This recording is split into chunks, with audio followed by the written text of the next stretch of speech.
Prawn cocktail, Matthias Rosé wine. Yeah. And Matthias Rosé, didn't it come in the basket weave? Stop pretending you don't know. I think it did. And you used to, after you'd drunk it You've got one in your handbag now. Okay, Peter says Angel Delight. Yes. Ovaltine. Favourite flavour in Angel Delight? Banana. Butterscotch or strawberry? Quite a few saying butterscotch. I don't know why, but he's saying that we should go back to 70s food.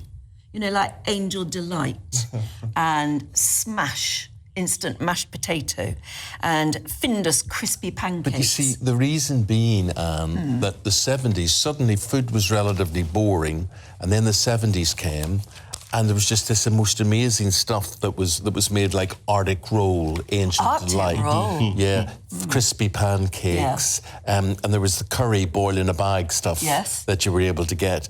All of this stuff available to us that was never available before. And it was always instant, wasn't it? Everything was... Yes. Its big well, see, normally we would have got... Everything was boiled and there was cabbage and potatoes and all sorts of things like that. And the house always stunk of it, didn't it? I mean, I think I would commit crime for an Arctic Roll. That would be nice, actually, an Arctic Roll. I like an Arctic Roll. And I used to love, you know, because it was the height of sophistication, pineapple and cheese on a stick. Oh, yeah. Yes, it's so naff. Yes. Or it's considered naff now. But the mixture of the two things was lovely. You thought you were the person. You were. We are the people. Pineapple and sophistication. That's what it's about. Yeah. Sophistication or delusion. Dave says fondue set. Hostess trolley, cuddly toys, Bruce Forsyth. Yeah, but we get the feeling. Fondue was very, very big, wasn't it? What is a fondue? Cheese? Yeah, well, it could be cheese or it can just be sort of, you know, you do meat in it as well. I used to love a fondue. So you dip something into a fondue? Yeah, and you cook it on the table in front of you. Right. Morning, Eamon and Anne. As a child in the 70s, I loved a Texan chocolate bar. Yes, I remember Texan. Those. Yes, I remember those. They were so full of sugar, you could almost feel your teeth disintegrating with each bite. Yes. And on telly, I liked Starsky and Hutch. That's Carrie. What's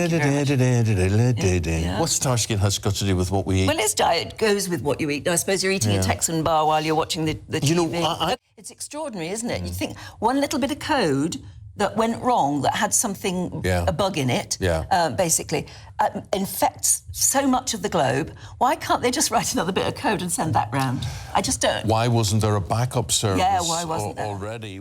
Oh, do you know the whole thing about this, Anne? The biggest complaint from people is, we're not getting any information, we're not being told. And, you know, and I refuse on air to say, if you're worried about travelling, whether it's phone the airport or phone your airline. I refuse to say that. You know it won't help. Correct. You won't get through to it. You won't get through to anybody, and if you do, they won't know the answer to anything. Right. Good luck. And what they should do is deploy people in uniform just walking around telling people, we don't know what's wrong either, we don't know how long it's going to take, but please be patient. At least that would be better than nothing. I agree with you. It's like if you're on an airplane and you go through turbulence and there's silence. Why do they do that? That's what I always think. Why doesn't the captain... If I was the pilot, I'd be saying, ladies and gentlemen, just hold on, this is a bit rough and bumpy, but we're going to get through this within the next 5 minutes or so, and then we'll promise you smooth... Calm down. I totally agree. You know, nobody knows anything All right, about anything. While we're complaining, and I will go back to airlines, when you're on an aircraft and the captain or somebody actually comes on the tannoy, why doesn't anyone tell them it's completely intelligible? Inaudible, yeah. I mean, they're stewardesses and people. They're standing in the cabin. They must be able to hear, but it's totally inaudible. I would be a very good captain on a plane. I would. I would greet people coming on board. I would put them at ease of what's happening. You'd keep people in the loop, in the picture, bit of information. People are not stupid all the time. Well, we've had a really good moan at that, haven't we? Because it just shows it's so frustrating. Can you imagine, though, being at an airport at the moment and being frustrated by this outage?